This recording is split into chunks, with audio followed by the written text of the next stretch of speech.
Zaman sekarang nggak sesimpel dulu ketika lu pengen dapetin 100 juta pertama lu. Mungkin pada saat lo di tahun 2015, lo bisa ngeliat ya, banyak orang yang bisa menghasilkan uang 100 juta itu gampang banget. Di saat Instagram masih gampang-gampangnya, lo cuma upload, kemudian ada yang beli. Di Facebook, lo cuma ngupload organik aja, ada yang beli. Dan sekarang kok nggak bisa segampang itu? Gue sangat yakin, kalau lo ikutin video ini sampai habis, lo bisa mendapatkan 100 juta pertama lo. Yang pertama yang harus lo perhatikan, lo harus ikutin tren. Trennya itu arahnya kemana. Lo nggak usah yang namanya ikutin passion. Kalau memang lo nggak suka jualan, lo belajar jualan. Banyak kan orang-orang yang baru kaya, baru ngehasilin duit, itu dari mana? Yang salah satunya dari konten. Kalau lo nggak mengikuti, nggak riding the wave, lo hidup lo bakalan susah. Karena yang namanya tren akan selalu berganti. 5-10 tahun lagi mungkin lo nggak bisa cari duit dengan bisnis model seperti ini. Dan makanya gue jelasin ke lo supaya lo bisa paham nih. Karena hal yang biasa gue lihat dari konten gue, orang pada diem, gak komen dan sebagainya. Pada saat gue bikin polling, mereka pada kebingungan, ternyata nggak bisa ngapa-ngapain, nggak tahu gimana. Ya makanya sekarang gue bikinin lu konten gitu. Kalau lu sudah tahu lu harus mengikuti tren, lu tentu nggak bisa jualan kan es balok tuh lu bawa ke kutub tuh. Lu mau jualan di kutub nggak bakal bisa. Siapa yang mau beli? Orang udah banyak es di semua tanahnya, di semua lapangannya itu juga es. Lu nggak bakal bisa jualan kalau misalnya kayak begitu. Lu harus lihat di Indonesia ini lagi hype-nya apa, lagi mulai uptrend-nya apa.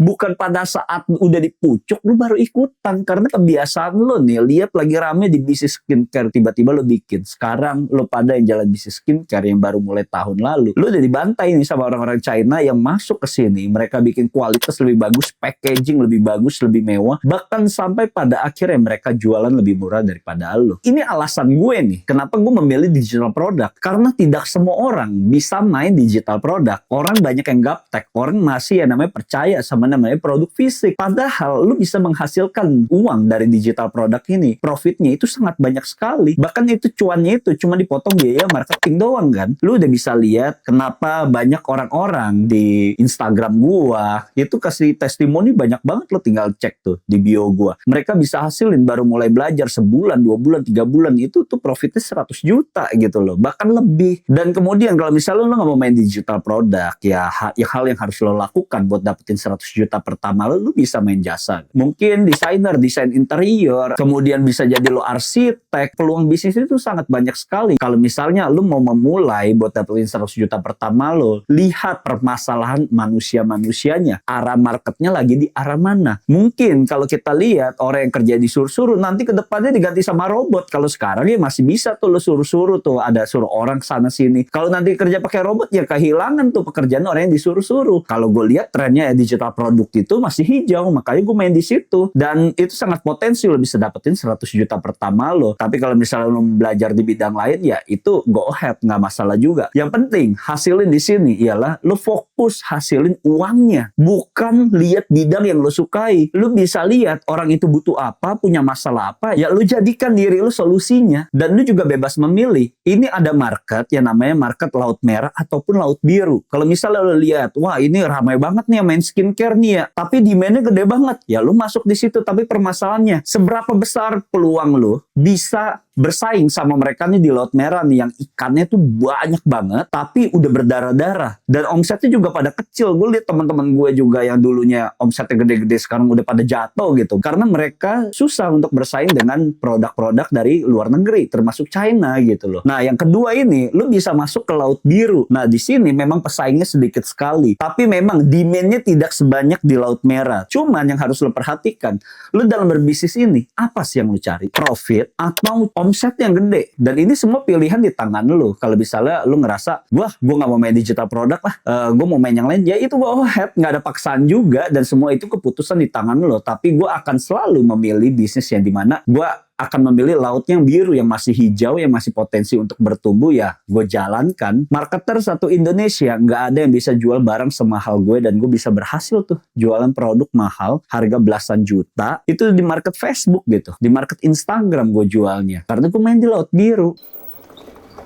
Kalau gue nih ditanya, bisnis apa yang paling cuan sekarang? Jujur aja ya, bisnis yang barangnya kagak ada. Contohnya gue cuma punya 2 nih pilihannya. Pertama, digital product. Yang kedua, bisnis jasa. Nah, bisnis jasa ini kan macam-macam sebenarnya. Lo bisa jadi video editor, lo bisa jadi agency design, atau lo punya bisnis bersihin anabul atau bersihin anjing atau kucing. Itu kan bisa gitu. Namanya bisnis jasa. Nah, tapi gue di sini, gue tidak memilih produk jasa yang seperti itu. Gue karena basicnya digital marketing, jadi gue memikirkan bagaimana caranya skill digital marketing gue bisa gue aplikasikan untuk gue jalanin lagi. Karena produk fisik udah nggak bisa, ya gue makanya main digital product. Karena itu jauh lebih cuan, sama seperti jasa, ini profitnya lumayan besar, tapi gue masuknya ke digital product, yang dimana gue cuma bikin sekali, jualnya berkali-kali. Dulu gue dropship bisa hasil miliaran juga, itu omset, spending iklannya juga miliaran, dan ROAS-nya lumayan besar, tapi di situ lo lihat ya, masalahnya COD-nya tuh returnya juga gede, gudangnya gue harus bayar juga, gue harus sewa kantor, timnya itu banyak, tiba-tiba beli akunnya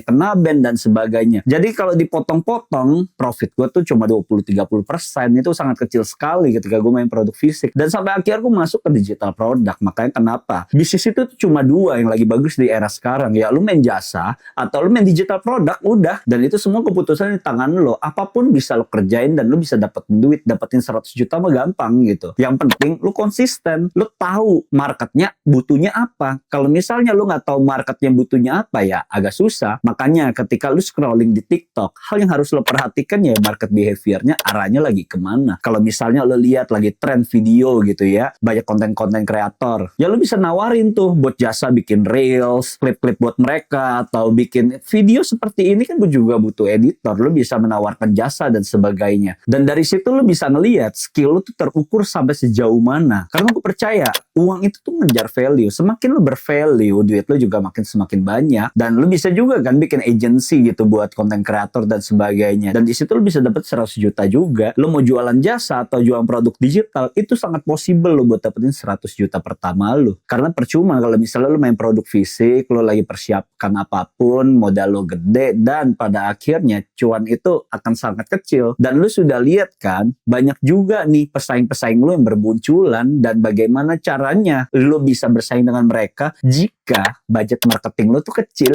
Apalagi lo pikir gitu ya, misalnya lo jadi affiliate, kecil bos duitnya gitu, lo jadi affiliate. Beda ya kalau misalnya lo lihat pas awal-awal TikTok gitu, wah itu rame sekali. Tapi lo lihat sekarang, berapa sih penghasilan affiliate itu yang paling gede? Mungkin mereka bisa gede sekarang, coba lo lihat 2 tahun lagi masih bisa gak dapetin segini? Karena kita lihat ya, namanya sosmed ya, basisnya tuh kapitalis. Ya lo harus mencari terus tuh bagaimana caranya formula untuk bisa menjual produk lo nantinya pas jadi affiliate. Kalau mungkin sekarang masih ada hasilin, gue gak yakin 2 tahun lagi mereka masih bisa survive. Karena kedepannya sosmed itu juga akan mengurangi setiap komisinya. Mereka juga butuh untung bos. Jadi lo juga harus memperhatikan hal tersebut. Ya kenapa makanya gue harus independen. Gue gak mau bergantung sama marketplace. Gue gak mau bergantung sama sosmednya juga. Kalau memang kita ngomong biaya iklan sekarang makin mahal, iya biaya iklan Facebook, Instagram itu makin mahal. Tapi karena gue main digital product, cuannya gue gede ya, it's okay kalau harganya naik, gak apa-apa. Yang penting gue masih bisa jualan. Dari semua obrolan tadi, yang harus lo perhatikan ialah ketika lo pengen jualan, mendapatkan 100 juta pertama lo, ya cuan lo harus gede. Kalau cuan lo gak gede, ya gimana caranya lo bisa dapetin 100 juta? Itu sangat impossible. Pastikan apapun yang lo kerjakan, flow-nya itu harus lebih pendek. Semakin pendek flow lo, ya lo dapetin uang jauh lebih banyak, dan tentunya profit lo akan jauh lebih besar.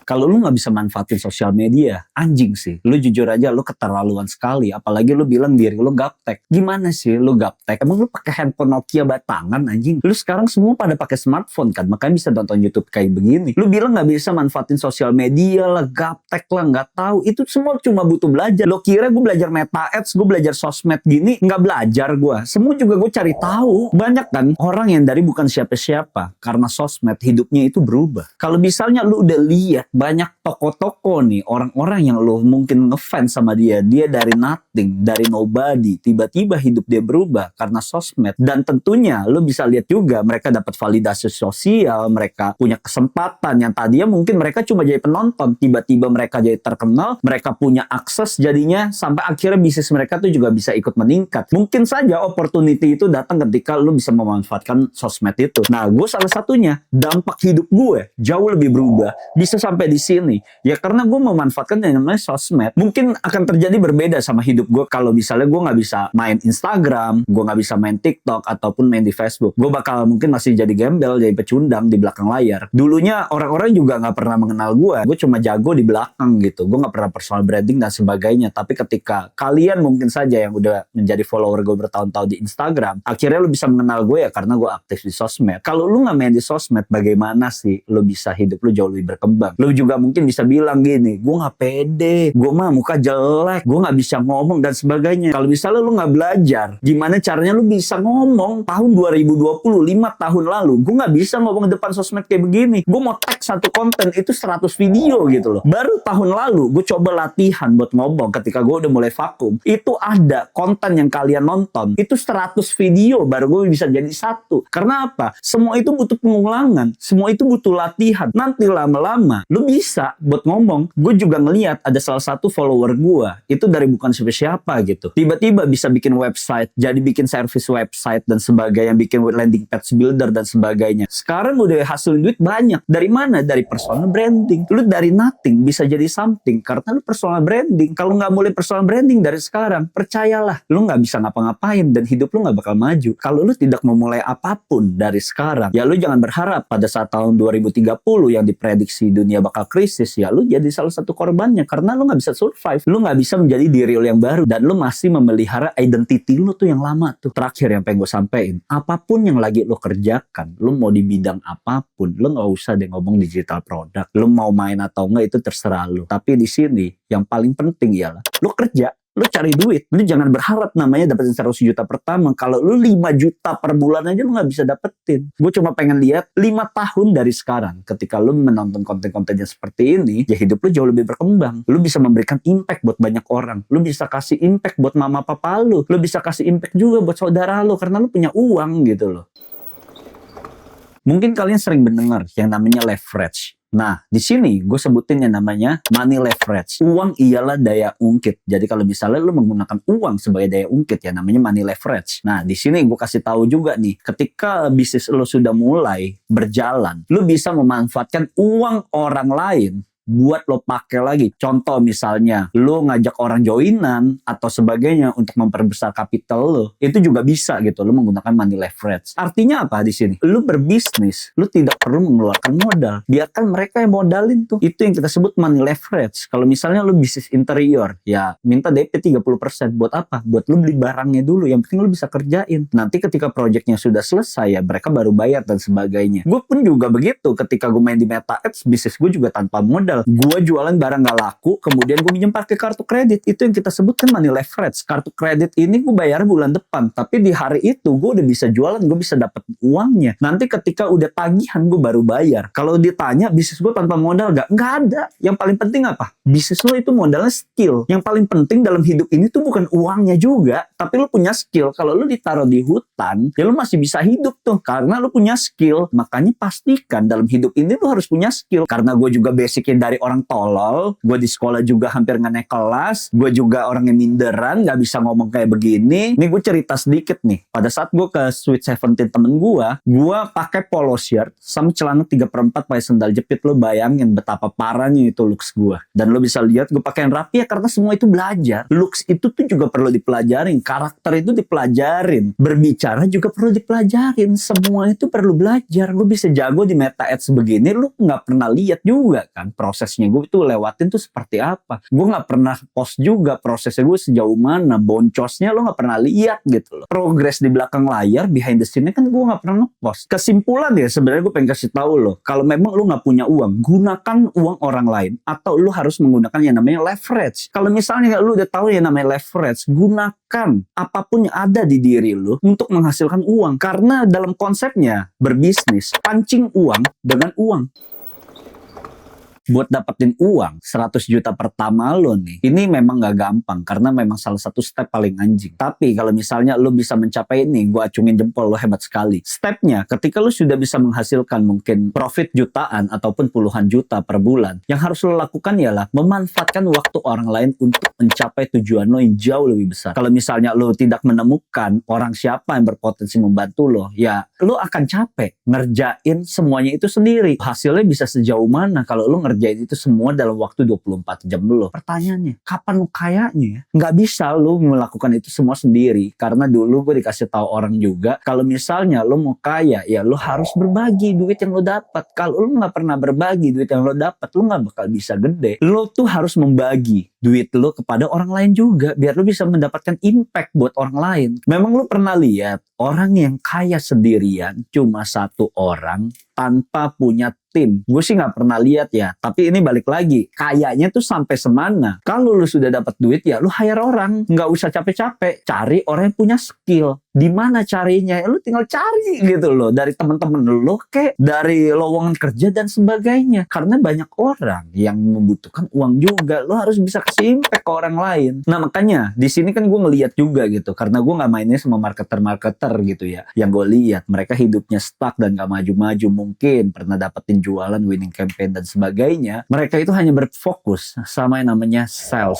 Hari ini gue mau ngapain, hari ini gue kerjain, jualan dapat berapa dan sebagainya. Tapi mereka tidak berpikir bahwa apapun yang mereka jual itu pasti ada momentumnya, itu pasti ada waktunya, dan mereka terbuai di situ. Sampai pada akhirnya kalian jualan produk fisik itu pada jatuh kan sekarang. Contoh ketika lu pada masuk ke brand, gue udah bikin tuh yang lain gitu loh. Gue udah bikin digital produk. Gue dari dropship pindah ke brand, kemudian pindah lagi ke digital produk. Karena gue beradaptasi sama perubahan. Kalau lu nggak beradaptasi sama perubahan, lu bakal mati anjing. Jadi di sini pesan gue yang terakhir ialah lu harus nge-pull uang sebanyak mungkin, karena di era sekarang itu kita hidup di balik ketidakpastian. Perpolitikan ini juga menjadi salah satu faktor penting ya. Kalau misalnya lu mau ngehasilin duit, kalau perpolitikan nggak support kita semua, ya tentunya akan susah buat lu menghasilkan uang. Dan makanya kalau misalnya lu masih mendapatkan kesempatan, cari uang sebanyak mungkin. Kalau misalnya lu nggak bisa mendapatkan uang sebanyak mungkin, hidup lu ke depannya nanti di 5 tahun lagi, 10 tahun lagi akan sangat susah. Karena kalau lu masih dikasih hidup dan masih dikasih kesempatan hidup buat mendapatkan 100 juta pertama lu, manfaatkan sebanyak mungkin. Jangan pernah lu puas sama apa yang lu dapetin. Untuk mendapatkan 100 juta pertama itu sangat achievable. Jangan sampai nanti 5 tahun lagi lu nyesel momentum apapun yang lagi lu lihat, yang lagi berkembang. Itu hilang nantinya. Lu jangan salahkan siapapun kalau misalnya lu kelewat momentum. Karena ini kesalahan lu, keputusan lu, dan hidup di tangan lu. See you guys.